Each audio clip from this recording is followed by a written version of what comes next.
And we should be live. Welcome to Thoughtful Money. I'm Thoughtful Money founder and your host, Adam Taggart.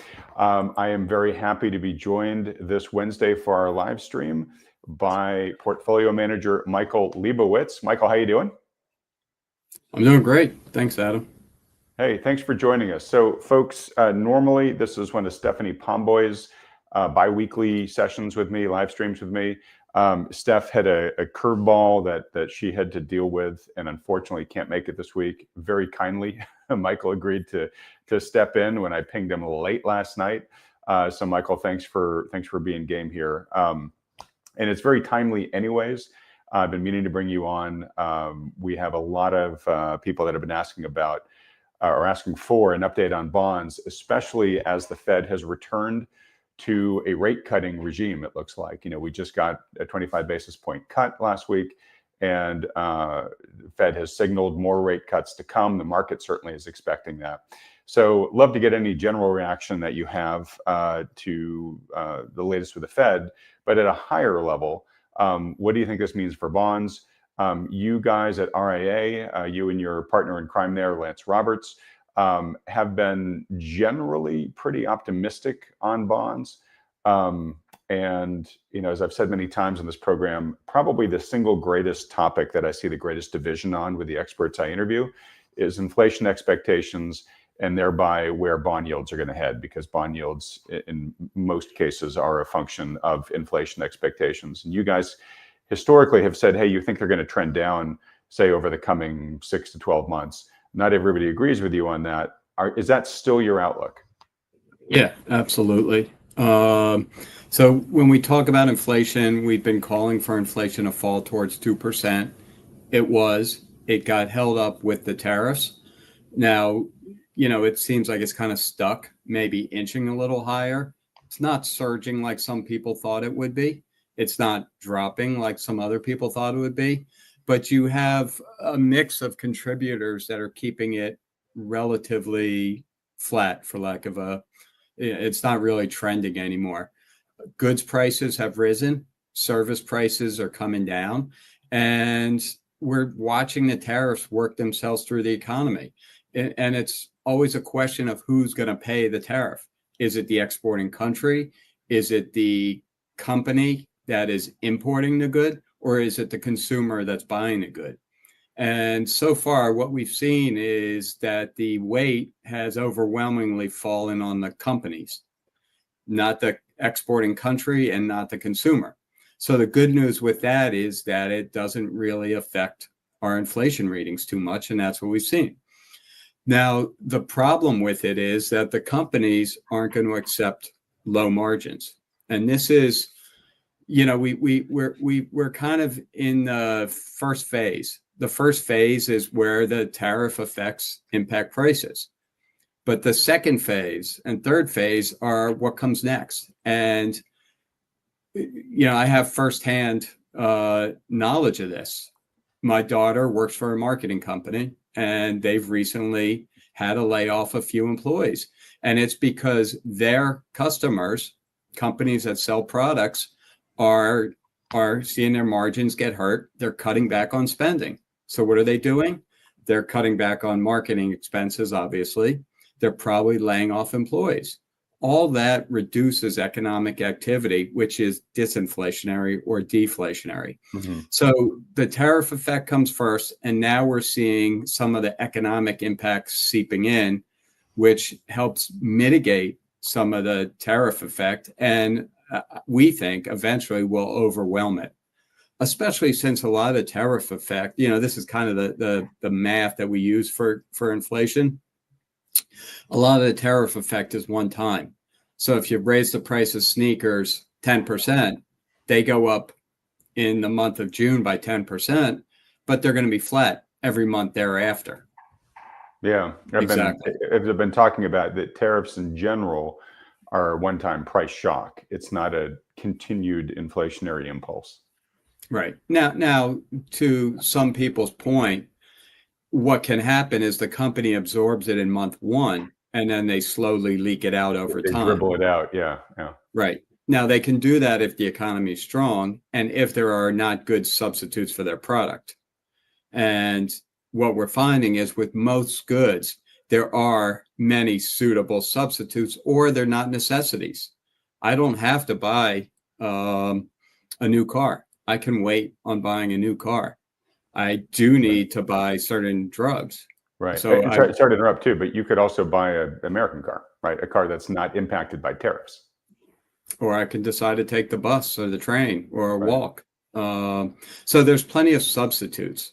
So what we're finding is that consumers are already strapped. The economy has been slowing down now for a few years. It just came at such a high rate of growth, and there was so much stimulus that it was just a slow trend down, not what we typically see. But, as we're starting to see in economic data, GDP is running on average this year below 2%. It's running below trend. We're seeing the employment situation weaken. We would have argued it's been weakening for 6 months, but the BLS just learned it's weakening with the revisions over the last month or two. But there have been clear signs of weakening employment. And with that, consumers are being let go, and they don't have the same money they have, or B, they're just concerned. And it weighs on sentiment when you see your neighbors getting fired, or you don't get a pay raise, or you don't get a bonus, and that can greatly affect consumption as well. So, regarding inflation, we think there's more and more of a dampening effect on inflation and less of a tariff impact. And here's the other important part, and we've talked about this before, Adam, that shelter prices are wrong in CPI and in PCE. We know based on Fed data and based on private sector data that rent prices are basically zero. There's 0% inflation in rent prices, and house prices are now trending lower. So any kind of imputed rent formula that calculates rents is also flat to negative. Yet the BLS still tells you that shelter prices are rising at, I don't know the recent number, but roughly 3.5%. So when that comes down, not if, but when, you can shave off easily 0.5% or more off CPI and 3-4% off PCE, which gets your inflation closer to the 2% target the Fed's looking for. Got it. Okay, those are all great points. And let me just underscore a lot to unpack in there. No, it's great. So, something that Lance has talked a lot about that you referenced there is the fact that we started at such a high height and have come down a lot. The analogy I think of in my mind is an airplane. If you come down from 30,000 feet to 3,000 feet, if you're a passenger on the plane, you really don't notice that much difference, right? But if you go from 3,000 feet down by 3,001 feet, you really feel it as a passenger on the airplane, right? So we're much closer to the ground now, right? Meaning, any continued downdrafts in the plane may have a lot more noticeable impact around us in the economy because we're now so much closer to the ground. You talked about kind of the first order of cost cutting as companies are seeing margin squeezed. And by the way, too, I just should note that this is on average, but corporate profits have been at record highs as a percent, right? So they've had some fat to cut, right? So, there may be some opportunity for these corporations to pass some material percent or eat some material percent of these tariffs, and kind of nobody gets hurt because they were just having real salad days. But as they're getting to the point where stop there for 1 second. Yeah. You know who gets hurt? It's the executives. The executives whose pay is solely based on the price of the stock. And unfortunately, even though it's a very select few, they're the ones that get hurt. They're the ones that want to preserve their operating margins. So they're the ones who are the decision makers. So sadly, they make the decisions. Right. So it may not, work out as nice as you're portraying, that they're just going to drop their profit margins, because who cares? There's, 500 executives that care. So 300 something million people. Right. I agree with that. And look, and I'm kind of guessing here, but my point is you could have some percentage where they're like, you know what, we had the getting was really good, guys. We don't want to cut too much and kill the golden goose here. Maybe we'll accept a few fewer golden eggs out of this thing that we have here. Probably not human nature being what it is, from what you're saying. And what we're starting to see is they're now saying, okay, look, well, where can we cut costs that are not here amongst our employee base yet? Well, we can ratchet down our advertising. We can get rid of some of these agencies that, we're contracting with. But at some point, and you're saying we're already starting to see that, and it's already potentially having a little bit of a dampening effect in the economy as people are feeling less confident about their jobs. We've certainly seen the quit rate come way down. We're now starting to see people who sadly are seeing people like your daughter, Michael, who are saying, oh, that person just lost their job. It didn't hit me yet, but I'm getting a little nervous. So maybe I'll be a little more financially conservative. But what happens if and when we get to the next layer of this, right? We're seeing the job market continue to weaken. We're seeing the economy continuing to slow. If corporate profits start getting pinched both from tariffs and just from weakening consumer demand, well, then they have to start laying some people off, right? And then that dampens the economy even further. You get sort of the danger of potentially entering one of those vicious cycles that then leads into recession. How credible of a danger is that right now? I think it's a very credible danger, especially considering that what we've heard for the last 5 years is that companies have held on to employees because it's very costly to let them go and then rehire new employees. So they've been holding on to employees.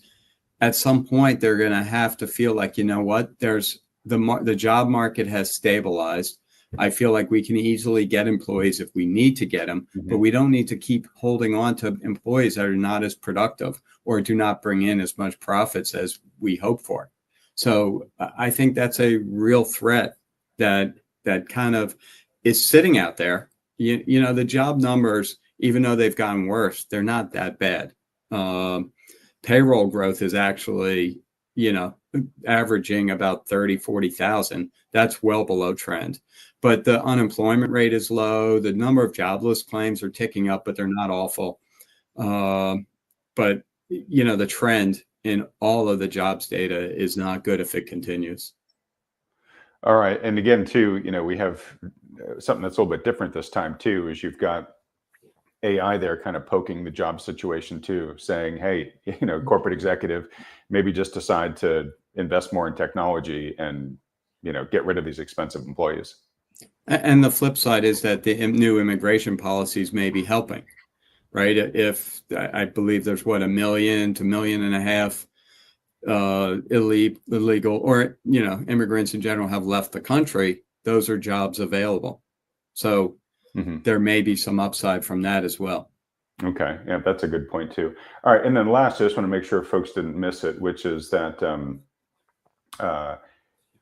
in terms, at least as we talk about CPI and trying to use that as a measure as to whether inflation is rising or falling, you're right. Shelter is what, 40% of the CPI calculation? Yeah. And it's A, lagging data. And B, to your point, it is so lagging that it is actually wrong right now, where in the CPI calculation, it still is rising. Whereas we know from a lot more real-time sources that it's actually falling, right? So, we can kind of have mathematical confidence that the CPI is going to be under pressure to head downwards next year as that lagging data catches up to the CPI algorithm. Correct. Everything else assuming nothing else changes in price, inflation will fall by, 0.5% to possibly a full percent purely because of shelter prices catching up to reality. Unless, of course, CPI, the BLS has changed their formulas without letting anyone know. But I doubt that's the case. Okay. So as you look forward, then, it sounds like you think the economy will be weaker next year, at least in the first half of next year, than it has been for the past year. For structural mathematical reasons like this, you think the CPI number will be under pressure to come down as well. All right. And of course, now we have the Fed starting to cut rates. So I guess someone would hear that and probably think in general, all right, that's probably a pretty good environment for bonds. Is that pretty much the thesis, or are there other components as well? Yes. I mean, you have Fed funds rate that is 1.5, 1.75% above the inflation rate. You have an economy that is growing at a rate below trend growth, and trend growth isn't that spectacular, but it's growing below that. That's a very restrictive environment. I know there's a lot of people saying that the Fed is being too accommodative. They should be raising rates. They throw out all kinds of reasons like the stock market, like speculation, you name it. But at the end of the day, on an economic basis, the Fed is decently restrictive here. And I actually just put out an article this morning which quantifies it. You see a lot of people just saying things, saying they're very easy. They're too easy. They're creating a Goldilocks environment. That's not the case. It's a restrictive environment. And it's interesting. Stephen Moran, who is President Trump's appointee to the Fed, who just started, I think, a day or two before the last Fed meeting, put out a really interesting speech a couple days ago. I'm actually in the process of summarizing the speech for an article next week, and he kind of lays out the case we've been making for 9 months, that the natural rate of Fed funds is much lower. He would argue around 2% is where it should be over time. And for many of his reasons, like demographics, like some of the changes to immigration policy, inflation, he mentions shelter inflation in particular, and he incorporates some of the big beautiful bill. He incorporates other policy changes, but when you mash it all together, the Fed funds rate is too high, and accordingly, mortgage rates are too high, auto loan rates are too high, corporate borrowing rates are too high, and that's restrictive on an economy that is starting to be troubled. If the economy was going gangbusters, that's appropriate, but that's not the case right now. Mm-hmm. So first off, you're in good company. Lacey Hunt would agree with you. Remember talking to Lacey a few weeks ago, and he was saying, look, the Fed is way too restrictive. In fact, he thinks its first cut should be 100 basis point cut. So he thinks the Fed is very much behind the curve here. All right. Well, look, I want to get to some specific questions about bonds. And I do, folks, because we have Michael here and it's a live stream, I do want to take your questions as well. Michael, if I can start with this comment that was made here, and I'll warn you, it's a little confrontational. Gigam says, hey, Lance and Michael are multi-year wrong on bonds. And I think what he's referring to was, 2+ years ago or so, Lance was talking about TLT as an investment. And first off, folks, Michael and Lance, they have to be invested in bonds. They run a 60-40 portfolio. By definition, they have to have a good chunk of the portfolio in bonds. But Lance was talking at one point in time about the prospects of TLT. And over the past, let's say, recent year, it's not performed super well. So what gives you more confidence now than perhaps you had back then? What do you mean it hasn't performed well? I should pull up a price of it here, but what's TLT done over the last year? It's probably flat to slightly higher in price. Is it okay? Then maybe 2 years. Then it went down a fair amount. Yeah. But you're also clipping coupons. So, I think a lot of people look at price and don't think about that and dividend. About that they're getting paid. Yeah. Okay. Yeah. But look, we have been on the wrong side of the ball earlier. We've been bullish when the trade hasn't been that bullish.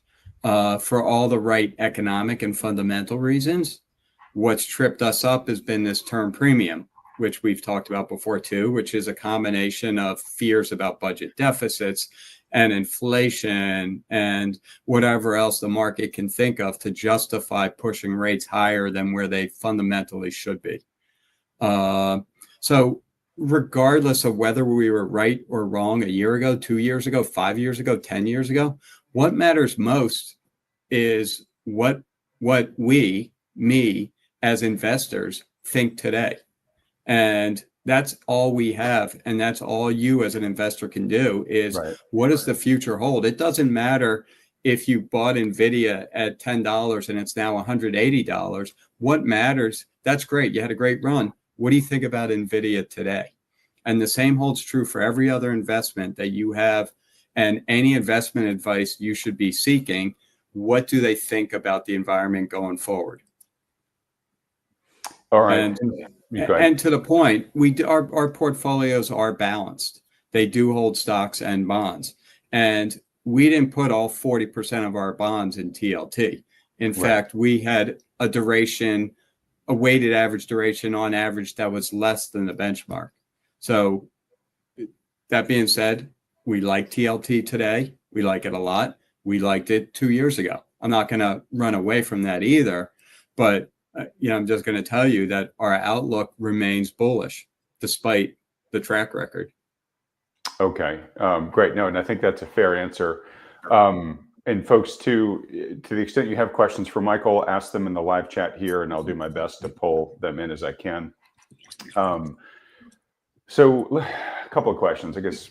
Let me start with this one. So you mentioned that obviously in your 40%, it's not all in long bonds. And a lot of investors, I think many on this live stream here, have, I think, been heavily in T-bills over the past couple of years, right? Finally, you could get a pretty good yield for no risk, right? If it seems as if the T-bill and chill trade is coming to an end. If the Fed is cutting again, planning to cut, I mean, TBD, but it wouldn't surprise me to see 100 to 200 basis points of that go away over the next year plus, right? Absolutely. Where do you think that capital is likely to go? And in RIA, to the extent that you guys have had a chunk in T-bills, where are you planning on putting it? Are you going to move it out in duration or put it into a different asset class? Yeah, so we did push some of it out to the 3 to 5 year sector recently to try to lock in some yields. So like lock in those 4% for the next 3 years. Right. So if you look at the 2-year yield, it's about 360 today, and money markets are now in the low 4%. So that's the question you have to ask yourself is, over the next 2 years, am I better off locking in let's just say 3.6% for 2 years, or do I want to gamble on what the money market rates are going to be? If the Fed cuts rates by 50 at the next meeting, money market rates are going to be 360, 350, right in line with the 2 year. Mm-hmm. If the Fed doesn't cut it off the next 2 years, you're probably much better off in money markets. So that's the decision all investors are making, all bond investors are making. So I think when you make that decision, the more the market gets comfortable with the Fed cutting rates more aggressively, not kind of one and done or one and take a siesta and come back, in March and take another 25. But the more the market starts pricing in more aggressive Fed easing, the more that money is likely going to leave the money markets. So then the question is, what is that money? Is it all fixed income money that's just sitting there? Or is it money that will be put to other uses? So at least from the investment side, it's hard to see how that money would really go into chasing the stock market. I think anyone that's interested in the stock market has been in the stock market. It's at a point where it's decently overvalued here. And I don't see anyone that's been so conservative waking up and saying, you know what, I'm only earning 3.5% of my money market. Time for me to go into stocks, because that's where I'm going to make my steady returns. Yeah. So I think a lot of it just trickles out into the bond market. So when you look at bonds, you could buy treasury bonds, you could buy 2-year treasury bonds, you could buy 30-year treasury bonds, you could buy corporate bonds, municipals. There's all, you could buy AAA rated corporates or junk bonds. So when you look at the spreads or the difference between the corporate bond yields, municipal bond yields, and U.S. Treasuries, the premium or the amount you're getting paid to take on that credit risk, the default risk, is the lowest it's ever been. So again, you put yourself in someone that's been sitting in a money market instrument they can buy a 2-year note at 360. They can buy an Apple bond at 375 or a junkier bond at 3.9% or 4.5%. I think a lot of that money stays in the Treasury market because we're talking about people that have been so conservative despite a risk on environment. Right. So I think that fact tells you that a lot of that money market money is very conservative money. It's not willing to chase additional risk. So that leads me to believe that a decent portion of that stays in treasuries, whether it's 2 years, 5 years, 10, 20, 30. And, we don't know. And some of it will go to corporate. Some of it will go to munis. Some of it will go to CDs. And some will go to stocks. But again, I think the big proportion will go to treasuries for that reason. Okay. Let me ask you this. So let's assume for a moment, no guarantees, but let's assume for the moment that the economy slows enough to enter recession at some point next year. Would you also expect some help from like a flight to safety trade in the bond market? Absolutely. Because you're going to get that from a number of sources. People pulling out of the stock market, money leaving the stock market has to go somewhere. Will it go into the money markets? At 4%, maybe. But if the Fed keeps cutting, that becomes less and less.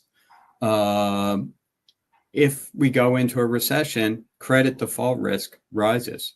So all of a sudden, the fact that you're accepting 20, 30, 40 basis points and assuming default risk, people are going to get scared and they're going to either move up in credit. So they may move from junk to triple B or from triple B to double A, but there'll be some gravitation from corporates to treasuries as well, which is what we often see. And it's not that necessarily the triple B bond you own is going to default.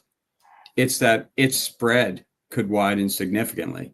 So if you're earning a yield that's 40 basis points more now than treasuries, that could rise to 200 or 300 more than treasuries, meaning that as treasuries gain in price, drop in yield, your corporate bond may actually drop in price as it rises in yield.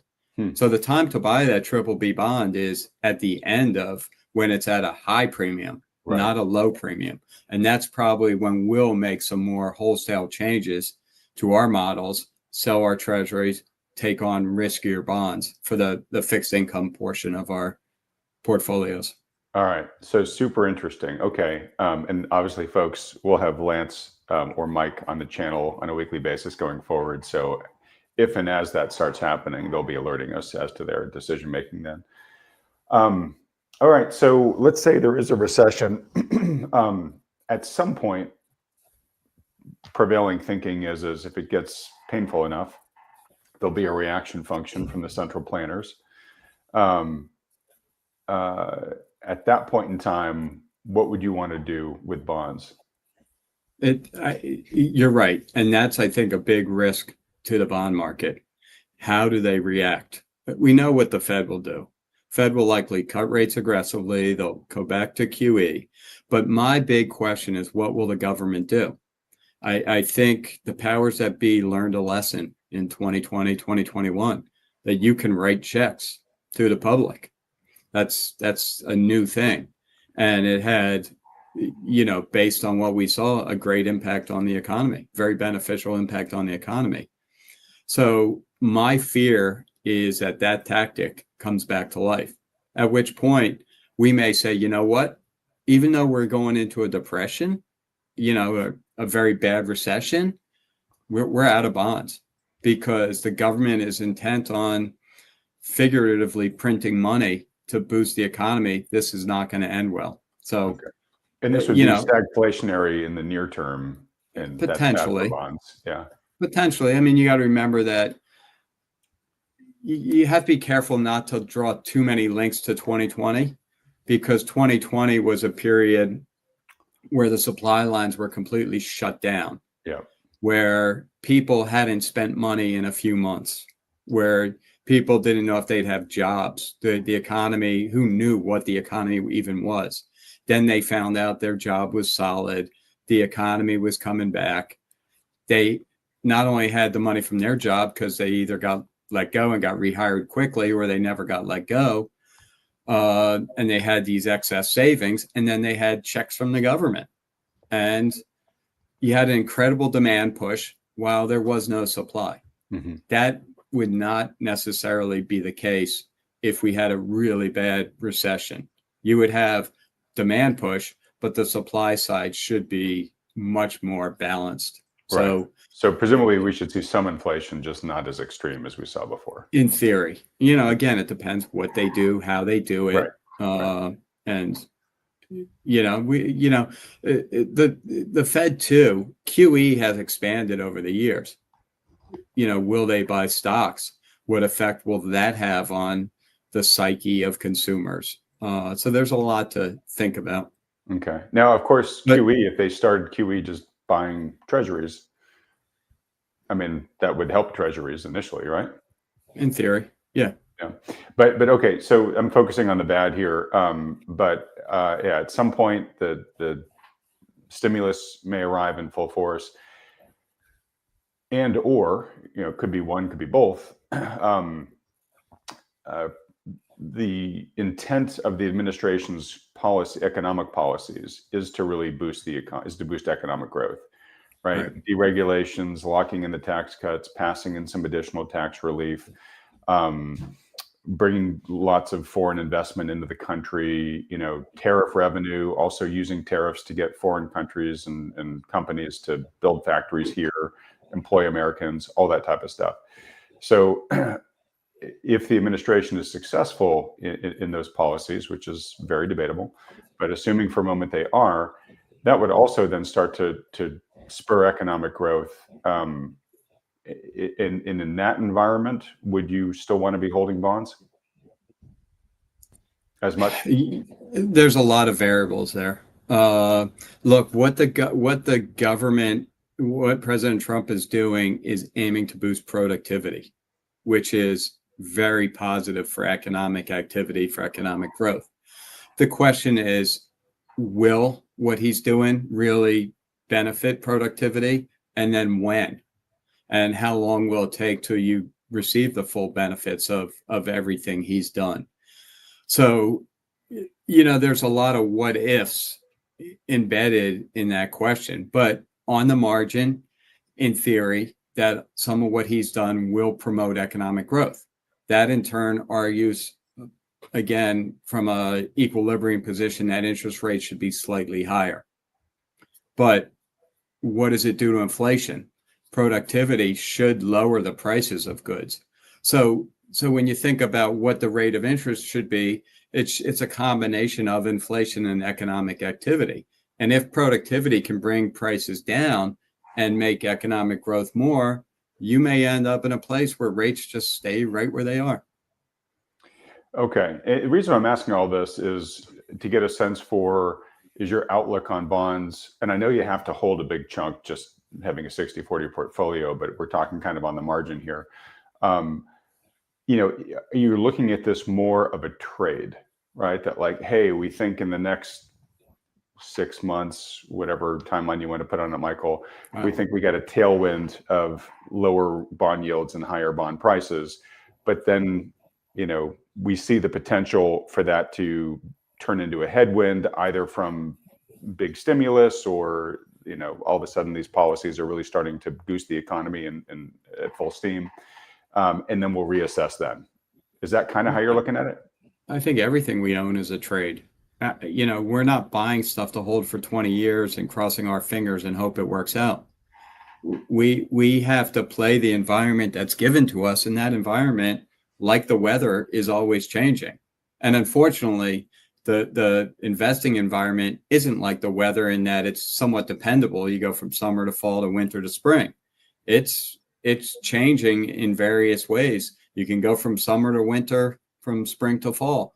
So our investments are based on our outlook, on the fundamentals, on what the economy is doing, on the global political situation on so many different factors. And as those change, we're forced to make changes to stocks, to bonds, to the allocation between those two. What types of bonds, what types of stocks we hold. And that's a process that occurs every day. It's not that we're selling 10 stocks and buying 12 stocks every day and just, we're not trading in the kind of like a trader does minute by minute, even day by day, but we adjust the portfolio as opportunities or risks present themselves. Okay. And that's just as much for stocks as bonds as stocks. Right. And that is the role of a portfolio manager. This is why you want one, folks. We're active. We're not passive. You're active. Yeah. Okay. So let me ask you this, and then we'll get to stocks real quick. And then I want to take more questions here from the audience. That's your primary thesis right now.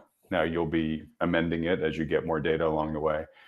If you had to guess right now, what are the biggest risks to this thesis? I think the biggest risk is a recession where the government prints money, where they just print an obnoxious amount of money to either stave off a recession or to lessen a recession. And it just flows right into the economy. And all of a sudden, all those companies that were eating tariffs, why am I eating tariffs anymore? I got so much demand, I can just jack my prices higher.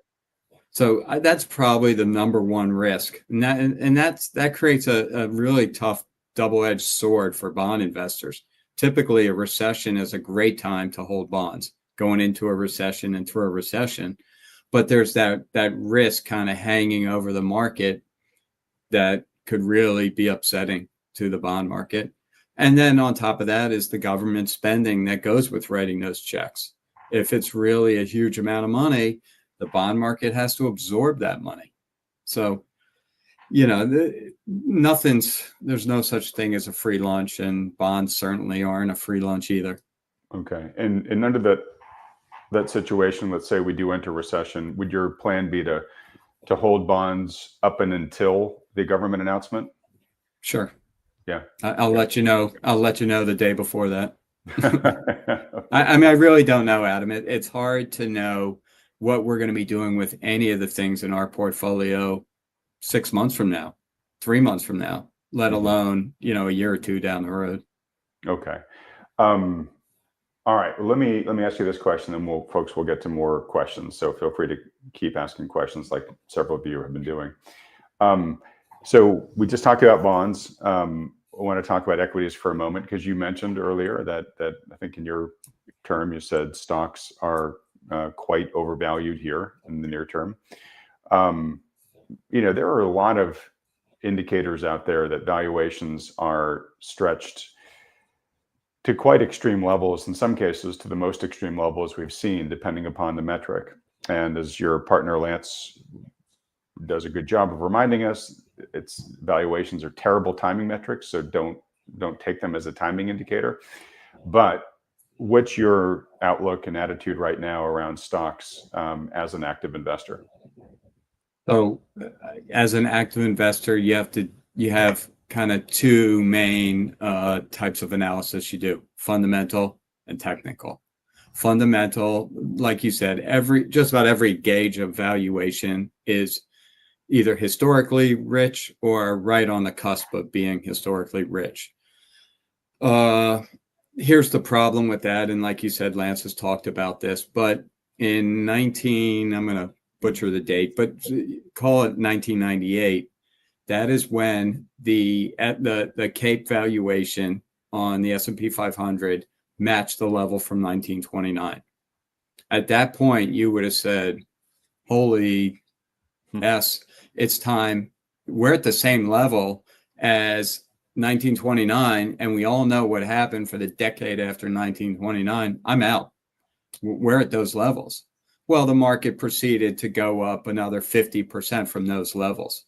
So you have to be understanding that just because we've reached a certain level doesn't mean we're rich, doesn't mean you can't be richer.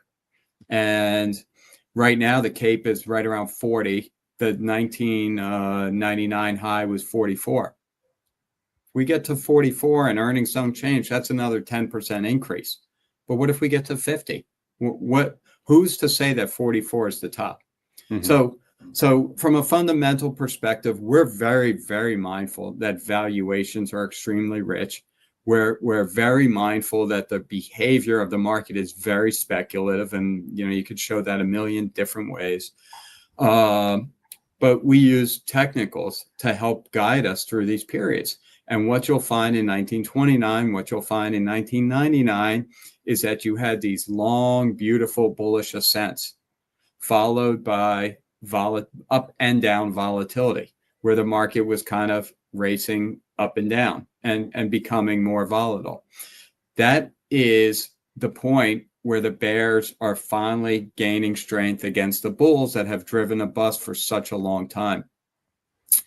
And what happens during that period of volatility is your technical indicators get triggered.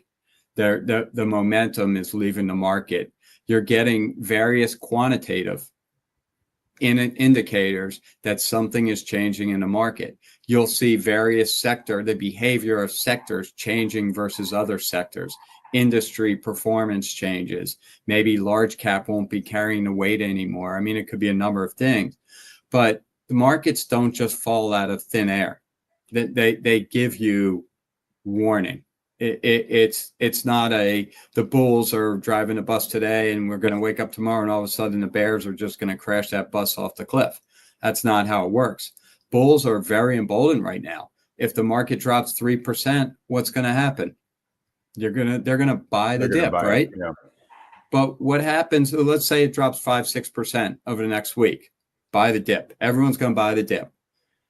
If it goes up, what if it only goes up 3 or 4%? Then starts selling off again and goes back to a lower low.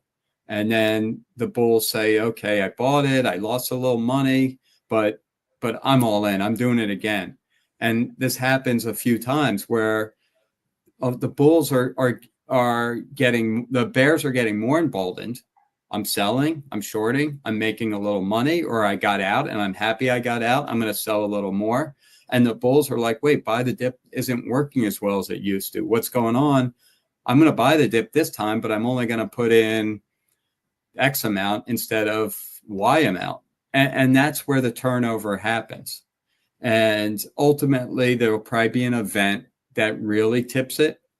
But usually a combination of event or events with a market where the momentum is changing is the signal. So we're not going to call the top. I will guarantee you that we will not call the top of the market. We may start getting out early. We may get out a little late, but our intent is to stay relatively fully allocated until our technical indicators tell us otherwise. But we are much more attentive to those technical indicators than we would be if valuations were very cheap. Like if you go back to the 70s, early 80s, when PEs were single digit, I don't care. You can. That's when you can buy and hold. That's when it's so cheap. Can't really get much cheaper, and you can you don't have to be nearly as reliant on technicals. Right. Now you have to be extremely reliant. Okay. Very, very helpful. Let me just ask a couple clarifying questions. So first off, I don't get the sense from what you're saying you're seeing signs yet that the bull momentum is petering out. No, it doesn't. We're getting more signs of bad breath, of speculative, stocks, meme stocks, cryptocurrencies, all kinds of crazy stocks that are just shooting up in price. Right. Kind of late stage indicators, but not final stage indicators. Very both 1929 and 1999-esque, where you had just incredible amounts of speculation. But again, even if this is a late 90s event, are we in December 99 or October 98? And the answer to that, which none of us know, has huge ramifications for managing money. Yeah. Okay, so I just interviewed Mark Newton, who is Tom Lee's research partner at Fundstrat. Hmm. So they're kind of famous for being, Tom Lee, right, the biggest of all bulls. Mark is a pure technical analyst, and he basically says, "Yeah, I'm a momentum guy." Right? He said, I believe in the mantra: you ride the trend until the end." Right? And that goes with the old saying that the stock market, in the short term, is a voting machine, and the long term, it's a weighing machine. Um, Hmm. and a lot of folks on this channel have made the argument that it's become a lot more of a voting machine of late. So to your point, the bulls will be in charge until at some point they aren't. But there should be indicators that a reversal of sentiment and market direction is coming. So again, nobody's going to top ticket. I appreciate you being super transparent about that. Maybe you guys at REA might step out of the party a little bit, before it ends. It might still raise a little higher, or maybe like Mark. Mark said basically, I'll ride it until I start, seeing that I'm losing money in the trend, and then I'll get out, right? But I'll have hopefully made so much money from the trend in general, my losses will be a tiny fraction. But it'll prove to me that I got the whole trend, right? So sounds like there's a lot of sort of similarities of what you're sort of how you're looking at it. And again, as you said, it's in highly richly valued markets like this, where sadly the fundamental analysis doesn't really help you very much. So the technicals do become the thing to really watch closely. Yeah, yeah. And I think one difference between Mark and us, Mark's in the middle, and I don't know Mark, but it sounds like Mark's in the middle, dancing, having a great time. We're slowly taking steps towards the exit. Not that we want to leave the room, but we want to know where that exit door is and not be the last one out. So we're a lot more mindful that fundamentals do matter. They're just a poor timing tool, but they are giving us significant warnings that there is the potential for problems. So we're both dancing, but we take a look at the exit door every once in a while to make sure we know where it is. Yeah, and it's interesting because I asked him a lot about the macro stuff, and he does think about it, but he definitely takes into account in his mind. But he says, but in terms of my trading, it's just on what the data is telling me.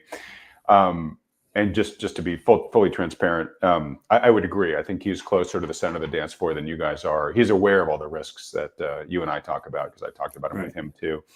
And he does think that, next couple of weeks, market could still go higher from here.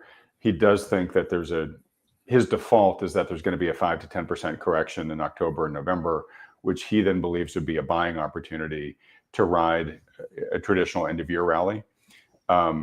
He then gets more nervous about the first half of 2026 because of these heightened valuations. But he's not going to take any action about that now. He's going to keep dancing while, he thinks the party still has more time to go. And that sounds like a very seasonal based analysis, which I'm not going to argue with him. But let's just say he's right and the market does drop 5-10%. The important thing for everyone to watch, and I'm sure Mark will be watching closely, is how quickly does the market buy that dip and get it back to the new highs? Or does it fail to get it back to the new highs and it starts rolling over again? Mm-hmm. And you'll see that in the moving averages and the divergences and convergences will start to tell you that. There's a lot of indicators that will tell you that it's not coming back all the way. So that would be the first test. And like I was telling you earlier, the markets kind of glide higher, have a period of volatility, and then the trend changes. That would be a period of volatility that needs to be watched closely. Okay. Similar to if you go back to April, it was an event-driven sell-off. But what happened? The market sold off, decent sell-off, came right back and resumed its trend. So, that could happen. If that happens in October, the bull trend is still on, and Mark and us are dancing on the dance floor. But we want to see how the market reacts to something like that. Yeah, no, totally agree. And I think Mark would agree with it too, even though I don't want to speak for him. By the way, folks, if you want to watch that interview, it's the one that released right before this one. So feel free to watch that after here. Let me ask you a question that somebody asked here. I can't quite find it, but the spirit of it was, hey, do these advisors that come on Thoughtful Money, are these guys really any better than owning the S&P? And I want to give you a chance to answer this question because Lance addressed it recently. And my recollection of Lance's answer was, hey, look, if you're young, maybe you just buy the S&P index and just if you put your money in it in the long run, you'll generally be fine. But especially as you get older and you have more assets to protect, you have to be more mindful about the drawdowns, especially in a market where valuations are as stretched as they are right now. And the party could go on for a few more years, but when the piper demands to be paid, there could be a 25, 30, 40+% drawdown, and you might not have the time to recover from that in your life. And so, Lance has said, hey, at RIA, my job roughly is to try to capture about 80% of the upside. We're gonna have some hedges and some other things in place that are going to keep us from capturing the exact market return every year. But the goal is to only get hit with about 20% of the downside. This is the benefit that active management brings in. What would you say, if anything, above and beyond that? That's exactly right. It took from 1999, that prior high wasn't, or the high, I think it actually happened in 2000. Whenever that high was set before the dot-com bust, that wasn't reached again until 2013. That's 13 years in which you had lost money, in theory. So the point is, and I think Lance's point is, if you were 20, it's not good because now you're 33 and you're basically where you were when you were 20, assuming you're not adding money to it. And you now only have, say, 30 years to invest versus 40 something. But what if you're our age, old men like us, Adam? Mm-hmm. Can you afford to earn nothing for the next 13 years and retire comfortably the way you want to retire? Yeah. You probably can, but I can't. Yeah.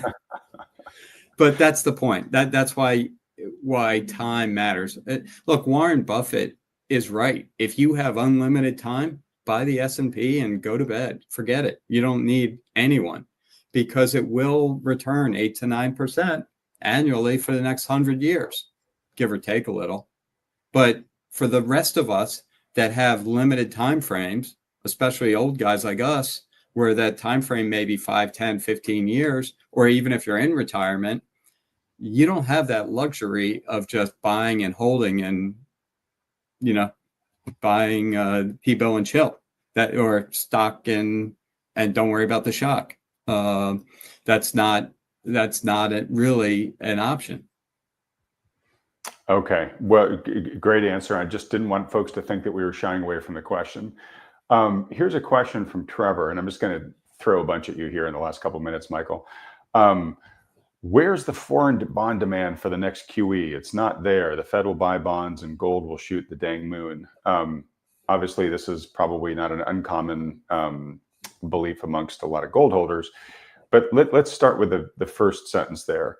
There's a narrative out there that, hey, nobody wants the treasuries. Central banks around the world countries are trying to de-dollarize their trade. Central banks are buying more gold than treasuries now. Kind of like, hey, nobody wants the U.S. Treasury. I think if you look at the data, that's actually not true. So I want to give you a chance to react to that. Foreign bond holdings are rising. Yes, there are countries that they're declining, like China, but in aggregate, they're rising. Regarding the question, I don't really understand what he means. Where's the foreign bond demand for the next QE? But foreign demand is still there. And look, foreign demand is a function of trade. They don't have a choice but to own bonds. Their transactions, regardless of whether it's with the U.S. or not, are almost all in dollars. And accordingly, they all hold big bank accounts with dollars. And like you or me, they don't want to earn zero interest on their money. So they invest it, and primarily they buy bonds. And I guarantee you, and I know that the managers that manage the money on behalf of these sovereign funds, they're not buying corporates anymore with them so tight. They're buying treasuries. And so, these countries don't really have an option to just sell their treasuries and either sit on cash or buy something else or not hold dollars. That's not the way the world works. And there's no indication that that's changing anytime soon. But again, I don't understand what QE has to do with foreign demand. Okay. All right. Sorry, I'm just looking here to see if I can pull any more questions out of the stream here. Well, let's start wrapping up anyways. Yeah, go ahead. I was going to talk about gold too a little bit. And look, this is coming from someone. I deliberately was skipping over a bunch of gold questions, so you'll make a lot of people happy. Okay. So first and foremost, I own gold, and I've owned the same percentage of gold since the early 2000s. And it's kind of my financial insurance policy, whether that's right or wrong, doesn't matter. It's done fine. I'm happy with its rise. I've actually been taking profits over the last week or so to just bring it back to the right percentage of my portfolio. Mm-hmm. But I'm even though I do own gold, I'm not a gold bug. I don't think it's necessarily, that it's rising for the right reasons. I think it's caught up in this speculative mania to some degree. There are some reasons that gold should be rising. I'm not saying that higher deficits and some of this other stuff isn't good for gold, but as a gold holder, you have to not only recognize all the other bubbles, but you have to recognize that when you're in a bubble. And Lance has probably shared with you, but the price of gold is trading at 3-4 standard deviations above the norm. It's going parabolic. So I'm not going to sell I'm going to reduce my gold back to where I want it to be as a weight of my portfolio. I'm not selling it because it is my insurance, but just be mindful when you're in these assets, and it's not just gold, that are going parabolic. Assets don't go parabolic for very long. So you are singing from a song sheet that I've been singing from for the past couple of weeks. I own a lot of gold, as folks know. I'm very transparent about it, and gold-related, precious metals-related investments. I am loving the action that's going on.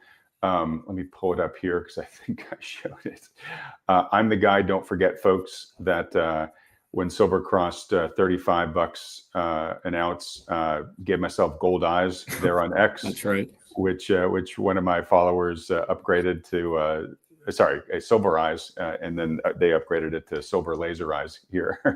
So I'm big fan of the precious metals, but not everything moves up forever in a straight line.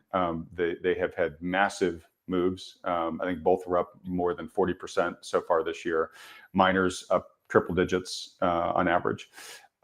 So huge, great gains. And what I'm seeing is there's a lot of people who are saying, Michael, okay, this is it. This is the moment. This is the moment the world gives up on fiat currency, and it realizes the whole folly of our debt structured economy and unbacked currencies and stuff like that. And this is when true price discovery is coming into the precious metals, and they're going to the moon from here, right? And honestly, I believe in those trends, and I think they will be tailwinds on the precious metals for a long time to come. I don't necessarily believe that this is the watershed moment. I could be wrong, and if I'm wrong, hey, at least I'm holding the stuff, right? So I have been, like you, encouraging people to think about either position resizing or just hedging in some shape or form, and there are many different ways that can take. And I can understand, especially for people that are holding ounces of bullion, saying, "Look, I don't want to part with that. I'm just afraid if I sell it now, at some point down the future, it's going to A, be a lot more expensive, and B, if things get crazy, it might be harder to obtain, right? But it might have grown to be a much larger percent of your total portfolio than it was when you started, and a prudent investor wants to hedge against that risk." So there are things that you could do, and I've done a few of these, and I'm not going to say which ones I've done because I don't want people just to blindly follow me. But for one example, you could buy an inverse fund on the price of precious metals or on the mining complex, or you could even buy options in these inverse funds as well. So you can limit your downside, but give yourself some protection in case there is a 10, 15, 20% correction in this space. Yeah, I think that's all right. And again, the trend could be higher for the next 10 years, but there's nothing saying it can't correct 50% within that trend. So again, we talked about this earlier. At RIA and for myself, everything is a trade. Could end up being a very long-term trade. Like my gold is a long-term buy and hold, but I trim it. I am aware of what's going on. And let's just say it gets below, let's say the price just falls apart and it gets below where I want it to be, I'll buy it. So the key is don't fall in love with any asset and think that it's invincible, because there isn't one asset that is. House prices could never go down. That's what everyone used to always say. Then 2008 happened. They're going down again now in many parts of the country. So, remember, it's an asset. It's not a religion, and right. Treat it like an asset. Treat it like an asset. And again, if you end up, say you use the hedge that I talked about, right? You buy a call option on an inverse fund, right? Maybe for the miners, because they're likely to get hit more if there's a downdraft in the metals prices. It should cushion part of your portfolio depending upon how much you invest in it. And if that turns out to be a winning trade for you, meaning the prices of the metals go down, the miners go down, but this option does really well, then when the carnage is over, you're sitting on some additional dry powder there that you can reinvest in the metals if you still love that trade, right? Right. But basically, the same technical analysis you want to use for stocks and bonds and oil and everything else, you should be using for gold as well, because it's not immune to gravity, financial gravity. All right. Well, look, Michael, thank you so much. This has been great. I think it scratched exactly the itch I needed it to scratch for folks around bonds. Let me just do a quick couple of things, folks. First off, if you enjoyed having Michael on here, would like to have him come back on again on a more frequent basis, and I generally always get that request when you're on, Michael. Please let us know by commenting in the chat here, but also please by clicking the like button and then clicking on the subscribe button below and that little bell icon right next to it if you haven't done that yet. If you want to talk to one of the financial advisors that Thoughtful Money endorses in terms of getting some guidance in terms of how to navigate your financial portfolio from here, just fill out the short form at thoughtfulmoney.com. You'll be matched with the right advisor. Perhaps you might want to talk to Michael himself specifically and the team there at RIA. So just fill out that short form. It only takes you a couple seconds. These consultations are completely free, and there's no commitments to work with these firms. It's just a service they offer to be as helpful as possible to folks.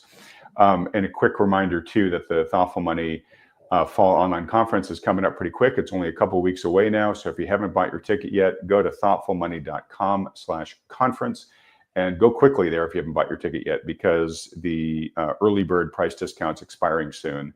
And that is the lowest price we offer. So I want as many people as possible to get that lowest price. Don't forget too, if you're a premium subscriber to our Substack, I've sent you a code that you can use to get $50 off of the ticket price. And that's $50 off that lowest early bird price that I mentioned earlier. All right, Michael, I hope you're doing well. As we wrap up here real quick, two things. One, are you continuing your rucks?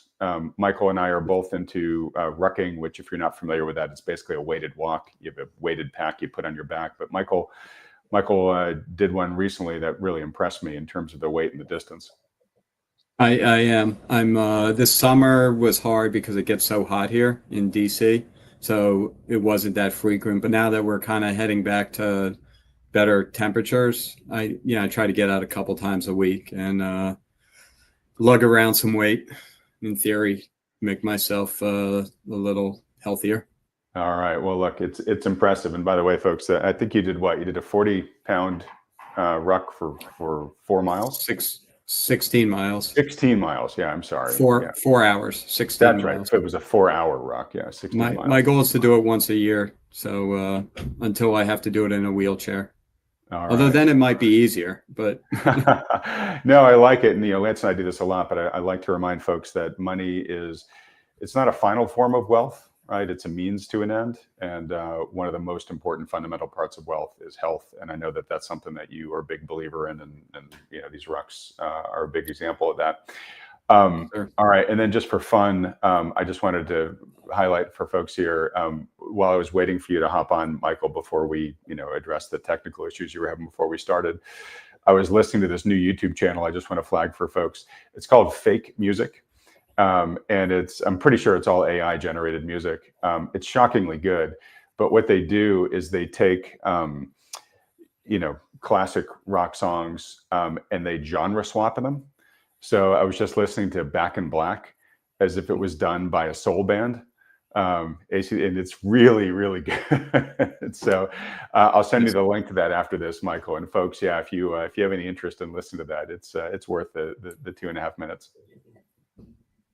Yeah, I look forward to checking it out. Thanks. All right, Michael. Again, thanks so much for doing this. Look forward to having you back on soon. Everybody else, thanks for joining us today in the live stream, and we'll see you next time. Thank you. Russia, China, and now India. Global South countries and non-US, I would say super allied countries, okay, are now turning to physical gold as a viable international reserve asset in place of US Treasury bonds. So we are seeing a monumental change, okay, to the system. The trillion market cap of that debt market has to go down to be fully reset. I don't know if that's zero. Gold has to go up by. I don't. $5,000 would mean it's a 31 trillion market, which I certainly see happening and going beyond.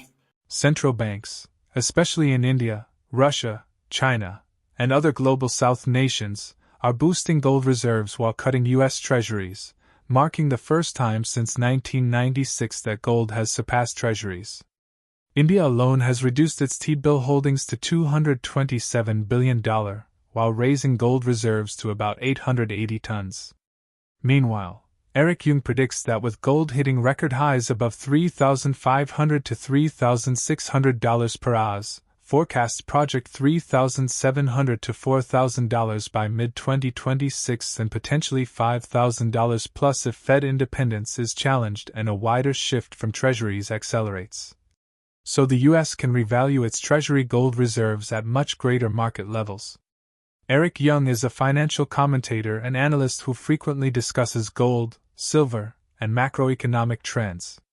He highlights that gold consolidated for months before breaking above $3,500, while silver pushed past $40. Many dismiss the idea that Trump's tariff threats explain this move, since that narrative has been recycled for months. What really drove the breakout was the recent BRICS meeting and India's shift, reducing U.S. Treasury holdings while increasing physical gold and silver. Combined with America's ballooning $37 trillion debt and talk of confiscating frozen Russian assets, these pressures pushed India further toward hard assets and away from treasuries. This reflects a much larger global trend.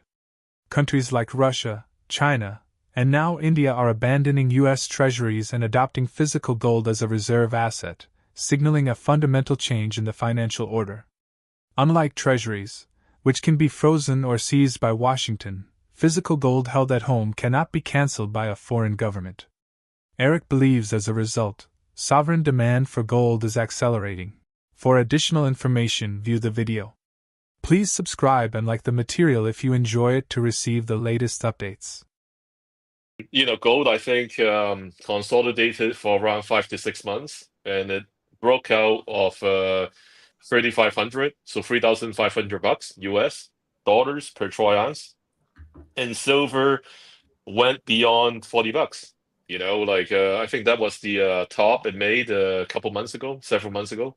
So it's now above $40 US dollars per troy ounce.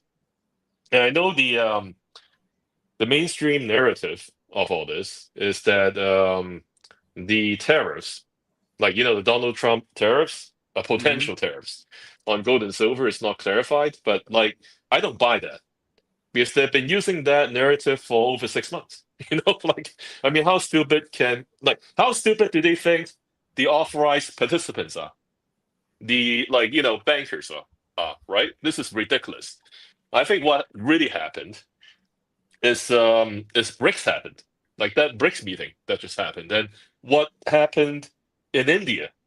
I don't know if you know, Danny, but the Indian central bank is now reducing their U.S. Treasury bonds and T-bills holdings and increasing gold, physical gold, and guess what? Also silver, physical silver holdings. Okay, that's why I think, in my opinion, that's why gold and silver broke out of their trading ranges. Donald Trump, but it's funny that it just seems that nothing that India does pleases Donald Trump. And Donald Trump came back with a 100% or more tariff on India. So I don't know. I think it's as simple as that. It's just like somebody is trying to be nice to Donald Trump, and Donald Trump instead slapped additional tariffs on that country, and therefore that country is pushed over the edge. And now, they are reducing officially their U.S. Treasury bond holdings. But I think the underlying reason, Danny, is we have said this before. Two things. Number one, look at the U.S. national debt, $37 trillion and counting. $1 trillion of additional debt every 3 to 4 months. Okay, so this ain't gonna stop. Number two, recently the EU is supposedly potentially going to be pushing the button to confiscate the frozen Russian assets. Okay, that they froze, when Russia started that special military operation in Ukraine. So I think combining all these different, factors just really gave India the extra push to push that button to let go of the U.S. Treasury bonds and T-bills and dive in officially into gold and silver. Then recently, gold just shot up and exceeded U.S. Treasuries. So I know a lot of people make fun of this, but what that tells me is that led by the global South, Russia, China, and now India, global South countries and non-US, I would say super allied countries, okay, are now turning to physical gold as a viable international reserve asset in place of US Treasury bonds. So we are seeing a monumental change, okay, to the system. Because going forward, I don't see there's any, significant steps of this trend in reversing.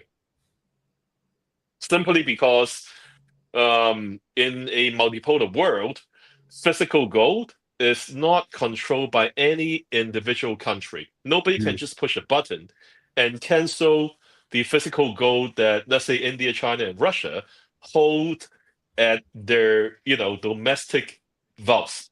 Okay? But, let's say if you hold a lot of US treasuries and you piss off Uncle Sam, somebody like, I guess Bessent or Jerome Powell, whoever, can go back to the office, push a button, and buy. Your stuff is frozen, or worse yet, it's going to be confiscated or deleted or whatever, right? So I think, like I said, the flight to physical gold at a sovereign level is not going to stop. It's simply going to accelerate. And physical gold, like Francis was saying, is just at its beginning phase of being remonetized. And it's going to accelerate going forward. Francis Hunt, known as the market sniper, along with Eric Jung, points out that central banks remain steady net buyers of gold, with India notably reducing U.S. Treasury exposure while increasing its gold reserves over the past year. Analysts warn that even modest reallocations from treasuries into gold, potentially in the hundreds of billions, could drive prices sharply higher, given tight liquidity and the outsized impact of institutional flows.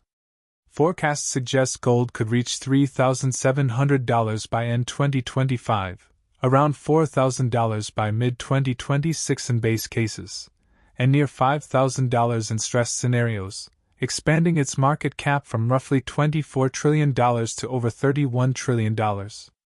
This shift is driven by geopolitical tensions, rising U.S. debt, and concerns over dollar-based assets being frozen or seized, making gold the preferred non-sovereign reserve asset as nations diversify away from treasuries. Let's just get back to the interview. What percentage of that is losses in treasuries as well and gains in gold, which further eggs the point rather than saying that there's no one selling. But people don't like to accumulate an asset that is losing value, and they double down and accumulate assets that for the extended future they see as accumulating value. No one gets fired for buying gold or for hiring McKinsey, they used to say. I don't think central bankers, and it also puts something else. I'll throw two other thoughts in on that chart, which I love, and I'm glad you shared it. I saw it as well. There's no chart for it, but I can tell you those nations that are accumulating and also seeing appreciation in their gold whilst not adding to their treasuries and watching devaluation, they're also not choosing Bitcoin. They're choosing gold. They're choosing gold predominantly here. And that tells me there's a very Americanized probable stigma in terms of the potential creation, because there's been no embracement by institutional central banks in the Deep South or the Grand South or the Global South and the BRICS nations in terms of Bitcoin on a meaningful basis. They accumulate it where they have a criminal who's trading in stolen cars or something, right, fine, and they hold it. But there's not a net accumulation on that side as well. So I think when you look at the big money that knows, the big money has spoken and the winner is gold. And the appreciation will be far more safe in a less volatile way, and you won't have to watch an 80% cycle deval or 75% one if you miss the perfect selling point either.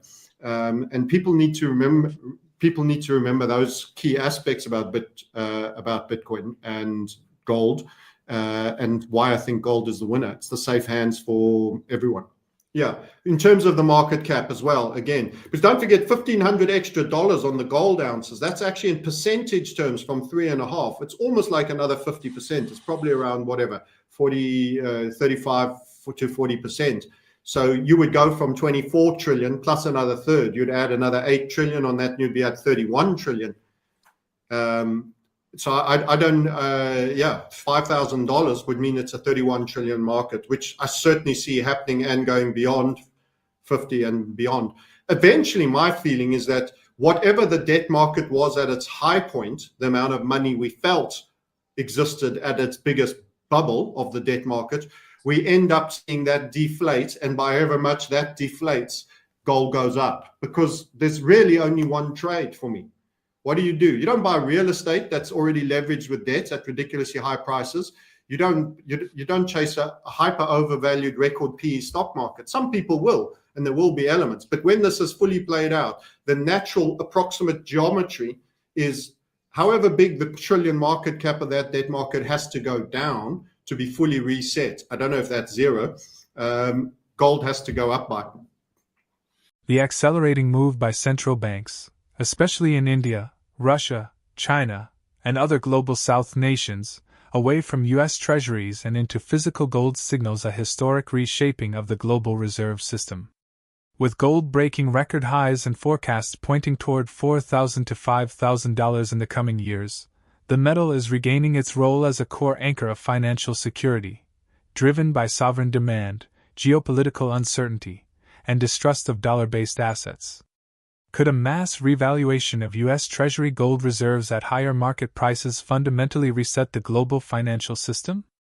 How might continued BRICS diversification into gold and silver impact the long-term dominance of the U.S. dollar? We would love to hear your opinions, so please leave a comment below. Please remember to subscribe for more material, and give this video a thumbs up if you found it helpful. We appreciate you joining us on this adventure.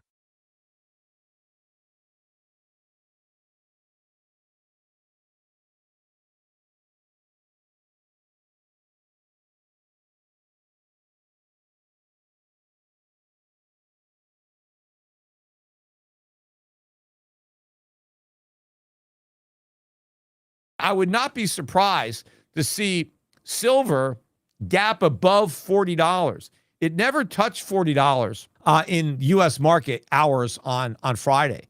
But I would not be surprised to just see silver gap above $40 and just have a big move up on Tuesday. So I would go to Shift Gold now or tomorrow and get some silver. Don't wait for that big move up, because by the time the ETF buyers have a shot, they can be looking at much higher prices. Same thing with gold. I mean, maybe gold will gap up. I'd love to see gold gap above 3,500. That would be something. That's going to be that's a bigger move, because that's about a $50 move for gold to do that.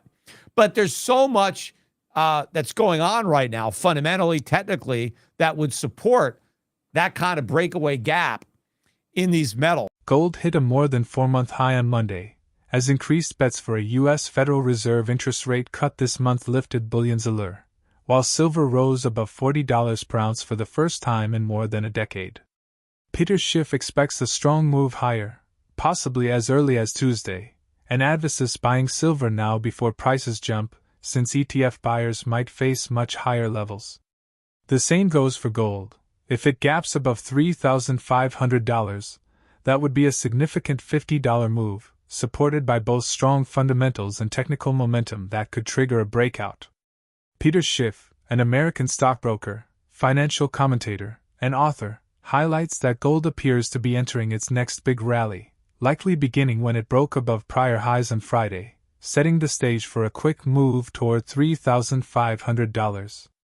As of early Asian trading on Sunday, it was around $3,448 after briefly topping $3,450. Silver also hit a 13-year high Friday, closing just shy of $40, and is now trading near $39.72. Both metals look technically and fundamentally strong, helped by a weaker dollar index, which closed below 98. The U.S. bank holiday is contributing to thinner liquidity, which is also exacerbating some of the moves in gold and silver. Silver is making a move higher in response to expectations of lower U.S. rates, while a tight supply market is helping to maintain an upward bias. Peter Schiff recalls predicting a golden age for gold during Trump's presidency, noting that while Bitcoin is being promoted as digital gold, it has underperformed, trading below its prior peak despite hype, ETFs, and official support. Gold, by contrast, is hitting record highs, far outpacing Bitcoin and stocks. They warn that Bitcoin looks like a pump-and-dump scheme and suggest converting it into gold or silver instead. Let's dive into Schiff's video for more insights. If you find the content engaging, please consider giving us a positive review and subscribing to our channel to receive the latest updates. Gold, I think, is finally getting ready for the next leg up. In fact, it probably started that leg up on Friday by going through the highs. But now I think we've got clear sailing to get up to 3,500. I think we'll pass that relatively quickly. In fact, I'll take a look at where we're trading right now. Early Sunday evening. So Asian trading is just kind of kicked off. And in the gold market, let me pull that up.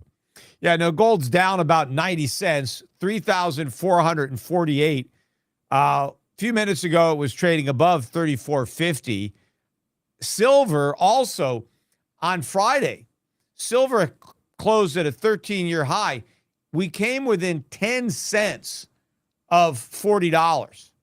Right now, we're trading at 39.72, which is up about a dime from where we closed on Friday. But both gold and silver looking very strong, technically, fundamentally. The dollar was also weak on the week. Dollar index closed back below 98, about 97.80. So weakness in the dollar also working to help the gold market. But I think there are major, fundamental stories that are going to be fueling this gold market rally. I said it on this podcast when Donald Trump gave his first speech as president and announced the golden age in America. I said he's right in a literal sense. It was going to be a golden age for gold. And so far, gold is off to its best start probably of any presidency in history. Trump may not be making America great again, but he's making gold great again, not by intention, but the unintended consequence of his policies, right? He's trying to tout Bitcoin. Bitcoin is only up about 14% on the year, right? Gold is killing it. In fact, Bitcoin is 13% below its peak, right? Clearly, it's not digital gold. Gold's making a new record high. Bitcoin's in a correction. It could easily enter a new bear market pretty soon. And of course, the stock market is, gold stocks are crushing the returns in Bitcoin. But Bitcoin is still today about 13% lower than it was at its peak 4 years ago if you price it in gold. So despite all the hype, all the Bitcoin ETFs, the Bitcoin treasury companies, the strategic Bitcoin reserve, America being the Bitcoin capital of the world with the first Bitcoin president, Bitcoin is still lower than it was before any of that stuff happened. So how is that possible? How can all this good news and all this new buying not drive the price higher? Because there's a lot of people smarter than the people who are buying who have been selling into all the hype. This is a gigantic pump and dump that's going on with Bitcoin. And the big pumpers now are the Trump administration, and all of their friends are the dumpers. But if you're smart, you'll get rid of what Bitcoin you have, and you'll go down to Shift Gold, where we work with BitPay, and you'll take your Bitcoin and you'll buy some gold or you'll buy some silver. This is a holiday weekend, so the U.S. markets are closed on Monday. I would not be surprised to see silver gap above $40. It never touched $40 in U.S. market hours on Friday. But I would not be surprised to just see silver gap above $40 and just have a big move up on Tuesday.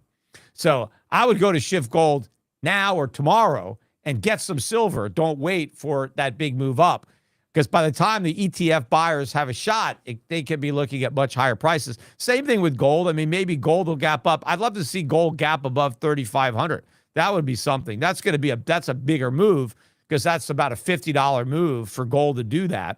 But there's so much that's going on right now, fundamentally, technically, that would support that kind of breakaway gap in these metals. Peter recalls how mainstream financial media often ignored gold, even when it was making major moves. He remembers being on CNBC years ago when gold had risen about $40. To him, that attitude showed a lack of understanding, because gold isn't just a commodity, it's money. Historically, even Alan Greenspan used gold as a key measure of monetary policy, warning that high prices signaled excessive looseness. Today, with gold around $3,450, it's clear that monetary policy has been far too loose for decades. Central banks themselves treat gold as the most important asset, stockpiling it while shunning other commodities. Rising gold prices, Peter Schiff argues, are a warning sign of deep economic problems in America, yet many still dismiss it while hyping Bitcoin instead. He stresses that central banks, the insiders of the fiat system, are effectively dumping dollars in favor of gold, signaling a loss of confidence in paper money. Investors should follow their lead by shifting into gold, silver, and international value stocks, which are already seeing strong returns as money flows out of U.S. assets. Now let's dive into the interview. They barely talked about gold, as gold was making all-time record highs. I still remember when I went on CNBC back when they still had me on. I hadn't been on like 10 years. I don't know. I can't remember when I was on. But when I used to be on every week, but when I first started going on, I was on Squawk Box, and the host was this guy, Mark Haynes, who passed away quite some time ago now. But the first time I was on, of course, I discussed the price of gold, and I think it was still below 300, or maybe it was in the low 300s. I forget. But I came back, I don't know, a few weeks later, and I'm in the studio again talking to Mark Haynes. And I said, Mark, gold's up about $40 since the last time I was in this studio. And his response to me was, who cares? Who cares about the price of gold?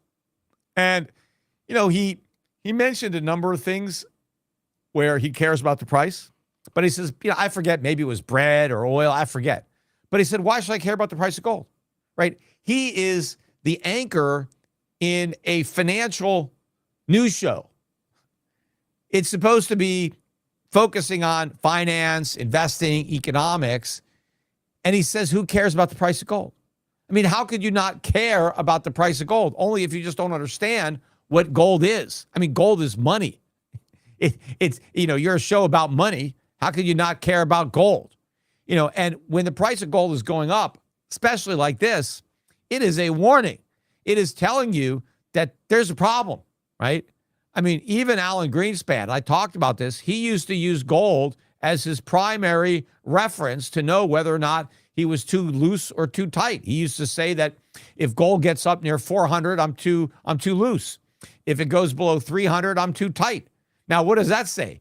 Look where we are now, 34.50. We've been too loose for decades based on Greenspan's metric. But the gold is the most important price. It's not just a precious metal. It's not just a commodity. It's a monetary metal. Central banks are holding gold for a reason, right? How could you say, oh, I don't care about the price of gold? Well, what about all these central banks that are hoarding all this gold? Don't you think that's significant? Because, they're not stockpiling other commodities. They're owning gold for a reason. It is the single most important price out there. And right now it is screaming that there is a huge problem. There is something rotten in the state of America. And that's what you're seeing in the gold market. And, I'm sure that mentality still exists today. The same one that Mark Haynes had, even though he's not around anymore. I think that idea that who cares about the price of gold, right? What's the big deal? It's nothing, right? It's just a rock, right? They care a lot more about Bitcoin than they do about gold. But if you understand what gold is saying, it is a warning. And it's a warning that you had better heed and that you better react to. You better get out of dollars. You better get into gold and silver. That's what the central banks are doing, right? Follow their lead, right? They ought to know. They're like the insiders in the fiat money system, right?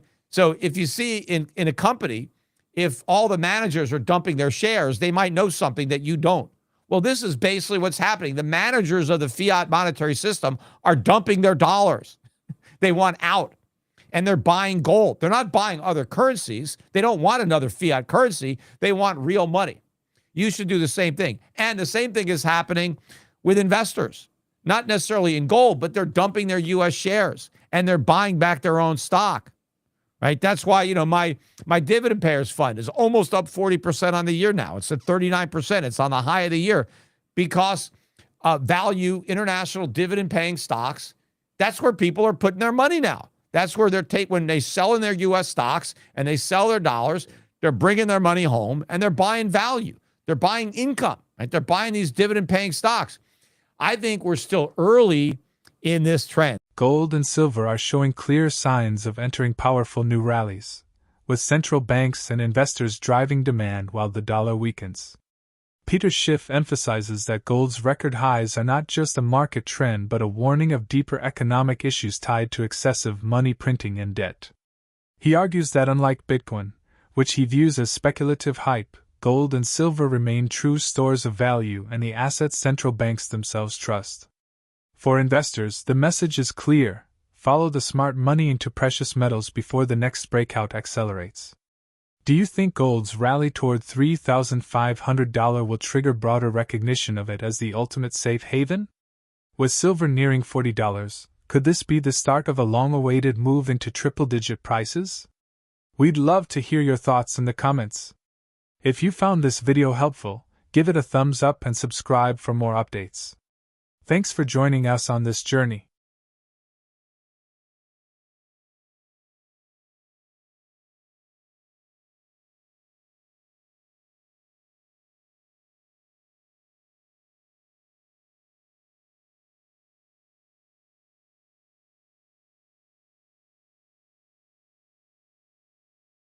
Both For when you silver. measure silver relative to gold in the bull markets, like 1979, 80, or 2010, 11, silver versus gold was up in the 3.5% to 6% range price of gold. Mhm. Well, that would mean relative tripling to get to the old bull highs on the spread. Let's say the 3+%.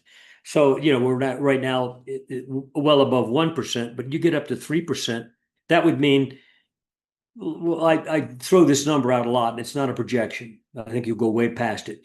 But gold has had two bull markets in the last 50 years where it's gone up ninefold. Okay, if you go up ninefold this time, it means you're going to $8,500 gold, because our low is $1,050. Right. So a ninefold move from 2015 to, that's just replicating what you've done twice before. The circumstances this time are far more monstrous in terms of driving it much higher. The monetary crisis we'll face, the government debt crisis. So stopping at 8,000 is highly unlikely. But even if you went to 8,000, do a tripling of silver relative to gold, silver would be at $240. In past bull markets, silver traded at 3 to 6% of gold's price versus just over 1% today, highlighting major upside if it reverts to historical norms. While gold reaching $8,500 is only a bullish scenario, at a 3% ratio, silver could be around $240. With rising industrial demand, persistent supply deficits, and mounting global debt pressures, silver is viewed as deeply undervalued, reinforced by the elevated gold-to-silver ratio above 90 to 1 compared to its long-term 40 to 70 average. Michael Oliver, veteran market analyst and the founder of Momentum Structural Analysis, highlights that silver is experiencing its largest demand surge in decades, especially in solar, electronics, AI, and defense sectors. Meanwhile, supply is shrinking due to declining mine output and inadequate recycling. MarketWatch describes this as a potential supercycle, with severe supply deficits encouraging a powerful, bullish run. Noting this, Michael Oliver predicts that silver is entering an acceleration phase and could reach $60 to $70 by year-end, surpassing its old highs near $50 from 1980 and 2011. Adjusted for money supply growth and inflation, silver would need to be around $200 today to equal those past highs in real terms. They believe this surge will break well beyond those outdated levels. Silver has broken through long-term resistance at $34.90, surging to $38 to $39, its highest in 13 years, signaling an incredible breakout, with technical targets of $41 to $42 and potential for a larger structural rally. While silver has jumped approximately 54% from $24 this year, mining stocks remain undervalued, attracting institutional and ETF inflows. With industrial demand from solar, electronics, AI, and defense rising against tightening supply and reported deficits, the outlook remains strongly bullish. In order to receive fast notifications whenever we release a new video, please like this video, subscribe to our channel, and turn on the notification bell. Yeah, they've already done that, frankly. Silver had a high back in October of last year at 35. It dropped. Came back up in March of this year, hit 35 again, dropped. In fact, it had a cleansing drop down to 27.50. and then came back up. And in June, it got up above 34 again. Again, not taking out the 35 plus highs. Okay, they were like 35.50 each.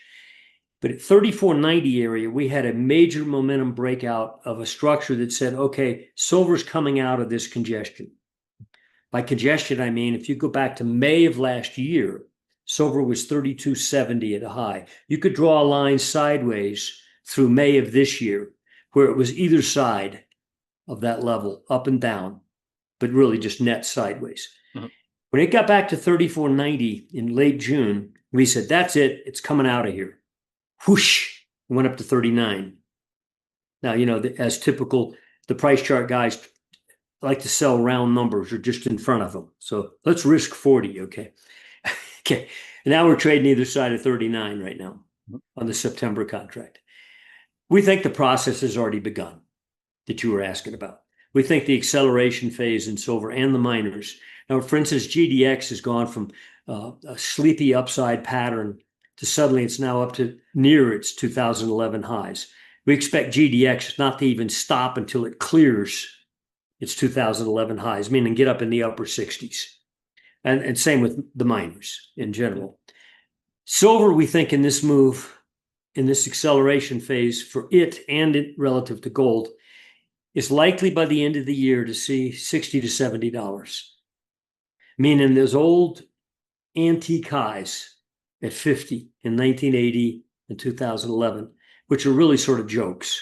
Because one, you were up there very briefly, like days, and back down. And when you do a real valuation, the degradation of the money unit since 1980, the increase in the M2, or since 2011 even, heck, gold would probably silver would have to be $200 now to just match in real value terms those price highs we saw then. So it's catching up. And I think this surge will blow past those, what we call idiot highs. And at that point, what's going to happen? The public's going to say, oh my gosh, I missed this. I got to be in it. And so I think that's when you're going to see an onrush, fairly fresh, of money moving out of the doubting stock market into, hey, I missed this. I got to be in it. The gold, silver miners and silver.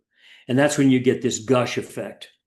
The wet bar soap effect, where everybody's grabbing it, it goes up. This is not unusual in markets anyway, but especially in these situations, I think I think we're in process right now, in other words. So when we consider that type of move, Michael, do you see this as more of a different type of new high? As you said, this was kind of a silly joke of a high, up to $50 and instantly back down. Do you see this as a possibility of being a more sustained type of new price level for these metals? Yeah, and both when you measure silver relative to gold in the bull markets, like 1979, 80, or 2010, 11, silver versus gold was up in the 3.5% to 6% range price of gold. Mm-hmm. Well, that would mean relative tripling to get to the old bull highs on the spread, let's say the 3+%. So, we're at right now well above 1%, but you get up to 3%. That would mean, well, I throw this number out a lot, and it's not a projection. I think you'll go way past it. But gold has had two bull markets in the last 50 years where it's gone up ninefold. Okay, if you go up ninefold this time, it means you're going to $8,500 gold, because our low is $1,050. Right. So a ninefold move in 2015 to, that's just replicating what you've done twice before. The circumstances this time are far more monstrous in terms of driving it much higher. The monetary crisis we'll face, the government debt crisis. So stopping at 8,000 is highly unlikely. But even if you went to 8,000, do a tripling of silver relatively gold, silver would be at $240. Is that about right? So it's the point being, when we go up there this time, also the events in the world and in the street events, the academic notions about what works, what doesn't. Michael also compares silver with gold in a way that he points out that silver has a history of outperforming gold during strong rallies, like in 2020, when silver nearly doubled while gold rose only about 25 to 30%. Recently, the silver to gold ratio fell below 1%, meaning silver was priced at just 1% of gold's value, a rare level that historically signals a strong buying opportunity. Over the past few months, silver has started to outperform again, while gold has mostly moved sideways, showing strength that suggests it's entering a new phase of outperformance.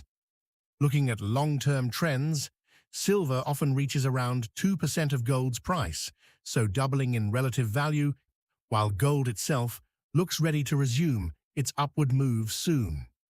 The best opportunities right now appear to be in silver and mining stocks, with gold likely to follow later. That's the growth. Also, state and local government was a huge component the last time around, and usually government hiring has been a huge thing for the last 6 months. And when you look at things like transportation or factory, flat to dead, if not declining. But the overall number looks great. Okay, so it's all illusory stuff, and he finally admitted to it. That's great. So anyway. So, Michael, we've talked a lot about gold and its reaction here. Do you think we should be thinking any differently about silver's reaction, despite the setup for gold with the, interest rates and the equity markets that we've already touched on? I think silver is participating with gold. It vastly outpaced gold in that 2020 rally. Silver almost doubled in price, whereas gold went up about $500, which is like 25%, 30% rally. Silver doubled. So into mid-2020, silver had outperformed gold on a percentage basis. But from 2020 through, the recent low, the silver spread went from like 1.5% of the price of gold down to 1% of the price of gold, even got below 1%. We divide an ounce into ounce and you find it was 1% of the price of gold. If you go back through 50 years of history and look at that spread relationship, you'll see that when you get down to the 1% level, it's time to buy silver. Okay, it's meaning it's dirt cheap. It's not going to go to zero versus gold. Okay, but then the technicals turned, and so over the last 4 or 5 months, you've seen silver outperform gold.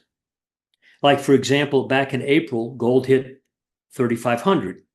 It's gone sideways. April, May, June, July, now August.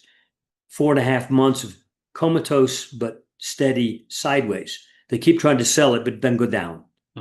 But it also doesn't go up. So it's had a sideways correction, which is, by the way, not the way gold ever tops. Okay. During that time, silver's gone up sharply. Okay. We assess technically that silver's now at a point where it's going to outperform gold fairly dramatically. If you go back over 50 years and look at that same spread, you'll see the number of years it got up to at least 2% of the price of gold was like 21 of those 50 years. So it's not abnormal at all. So from the recent low of 1% to 2%, meaning silver could double in relative value to gold, probably over the next year. Wouldn't be surprising me by the end of the year even. Same is true with the gold and silver miners. They're back into outperform mode versus gold. And if you'll look at gold sideways since April, look what GDX has done, vertical. Okay. So I think those parts of the monetary complex are the place to be right now. Silver, the gold and silver miners. Gold will re-engage, and I think it's going to re-engage probably later this month or next to the upside, where people say, oh, it's awake again. But silver and the miners will be the place to be. Silver appears to be entering a powerful new bull phase, supported by historic undervaluation relative to gold, record industrial demand, tightening supply, and strong technical momentum. With prices breaking out to multi-year highs and miners still undervalued, analysts like Michael Oliver see silver leading the precious metals complex, potentially reaching levels far beyond its old peaks. This makes silver and mining stocks some of the most compelling opportunities in today's markets. If silver truly enters a super cycle, how high could prices realistically go beyond the $60 to $70 near-term targets? With mining stocks still undervalued, Should investors focus more on physical silver or silver equities to capture the upside? Please leave a remark in the section below with your ideas. Please remember to subscribe to receive updates, and if you find this helpful content, kindly give it a thumbs up. We are grateful that you joined us on this journey.